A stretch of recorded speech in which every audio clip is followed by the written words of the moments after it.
So Civilization 7 was just announced, and to be honest, I wasn't really expecting that announcement. I'm excited about it. I knew that they were definitely making the game, and it's funny looking at the data. If you look at like how often a new Civ game launches, we were long overdue for Civilization 7. I mean, just between Civilization 5 and Civilization 6, that was 2010 that Civ 5 was released, and then 2016 that Civ 6 was released. So 6 years, and that's about kind of the average. It also depends on like spin-off games, if anyone remembers Beyond Earth. But yeah, it had been 8 years. It's been 8 years. It's now 2024. Like I said, 2016 is when Civ 6 got released. COVID probably slowed some things down. I knew that they were working on it, but I was still a little surprised, like, oh, there is going to be a Civ 7. I think, I don't really know. So here's kind of like a wish list of what I hope from that game. I definitely cannot wait to play it. I definitely can't wait to explore a lot of things because I felt like I had kind of done everything that I really wanted to do in Civ 6. And it just, I was ready for something new. And so here's something that a couple things that I'm hoping for when it comes to Civ 7. Now, we don't even really know any details about Civ 7 at this point. I have to say the first thing that I'm going to just kind of put it blankly, like what I'm hoping. I want basically Civ 6 combined with little elements of Civ 5, or just a combination of the two. And maybe sprinkle in like a little bit of EU4. If you've ever played Europa Universalis 4, that's what I want Civ 7 to be. In terms of what I want back from Civ 5, now I'm going to come at this from every YouTuber that talks about Civilization is going to have different desires, of course. Remember that my big thing in the Civilization games was I watched a lot of AI games. I watched a lot of just AI stuff. So a lot of the improvements that I want to see is going to come from the AI side.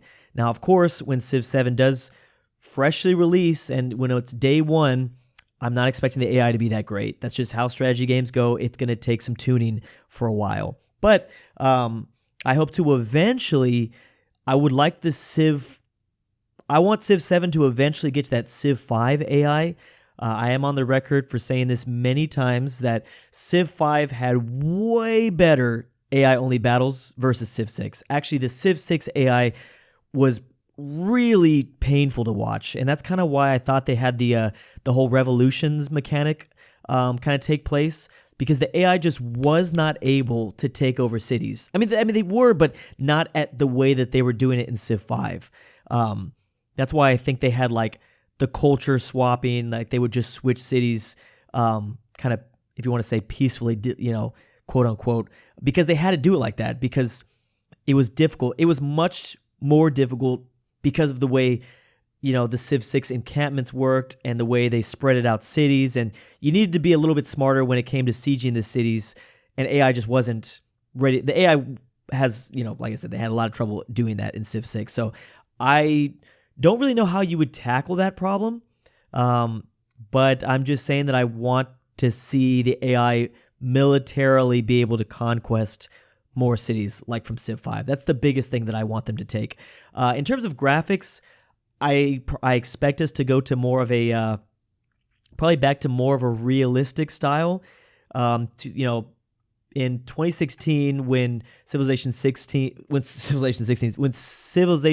dropped, they had a slightly controversial appearance because it looked kind of cartoony. And people didn't really like that. I did not care. I'll be honest. This was a big old controversy in 2016. I did not care at all. But I have a feeling Civ 7 is going to go back to more of a realistic look, and I welcome that.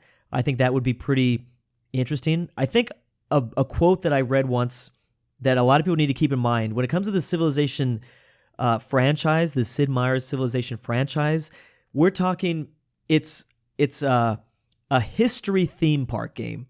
That's like literally how they describe it. I can't remember who said it. It might have been Sid Meier. It might have been one of the other devs. Something along those lines. It's a historical theme park, which means that like it's supposed to be fun and quirky, and it's not necessarily supposed to be like accurate. I mean, you're basically going throughout time in like a 12-hour game session.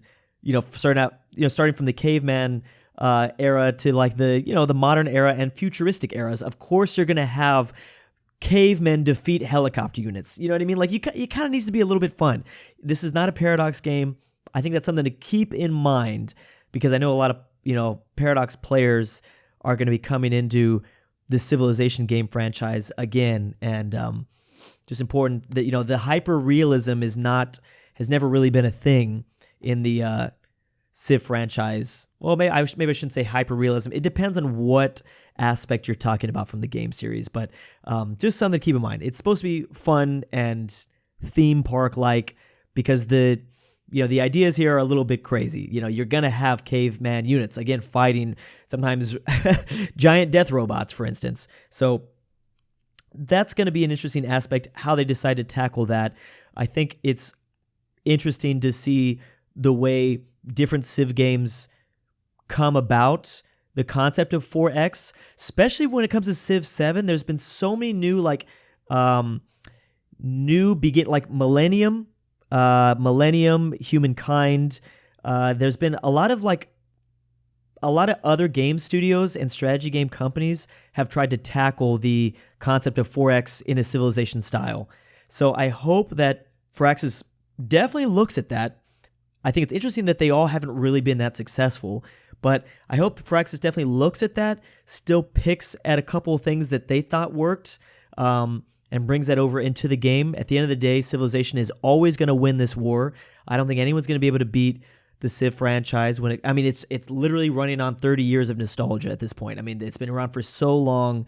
You're not going to be able to compete with Firaxis in the Civilization series, but I still hope that Firaxis looks at a couple of the game devs and studios that attempted to flip it on its head.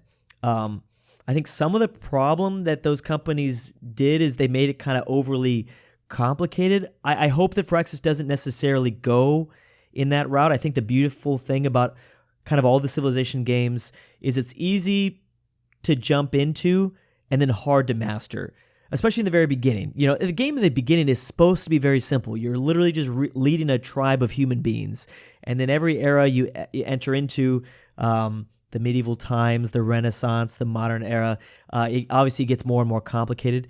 I hope they continue with that theme of easy to jump into and hard to master. I did talk about how I wanted some elements of EU4 to kind of enter the fray. I mean, when it comes to like trade and diplomacy, I think that would be really cool to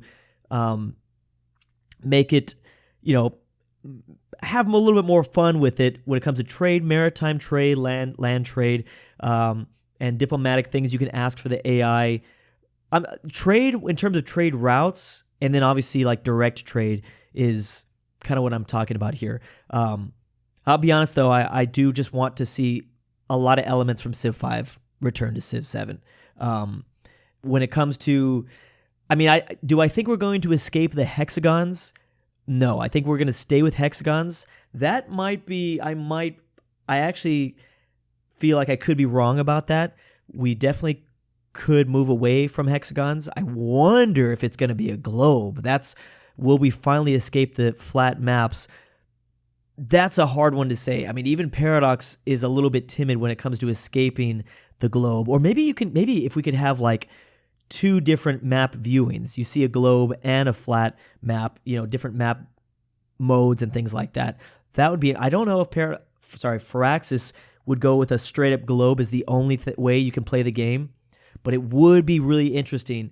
It seems like a lot of big game studios are weary, strategy game, map game studios are weary of going with the globe, but maybe a hybrid effect would be pretty interesting. I would love to see more support from true start Earth maps directly from. Civ 6 did it a little bit, and I know that the studio devs, Firaxis is never going to be able to compete with modders, and that's okay, but I still would like the option in-game to play like a standard in-game true start location of an Earth map.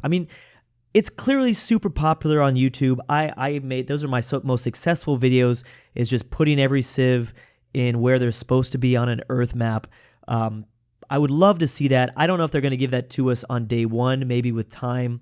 Obviously they give us Earth maps, but I also want to be able to place the Civs in their accurate locations as well. That's really big for me, just because I mean, everyone just wants to see it. So this might be a little controversial. I don't know if we need multiple leaders. I will be honest. I know Civ 6 really hammered that home. I feel like that they didn't do as much as I thought they were going to do with that. I think having more civilizations is more important and better than having more leaders.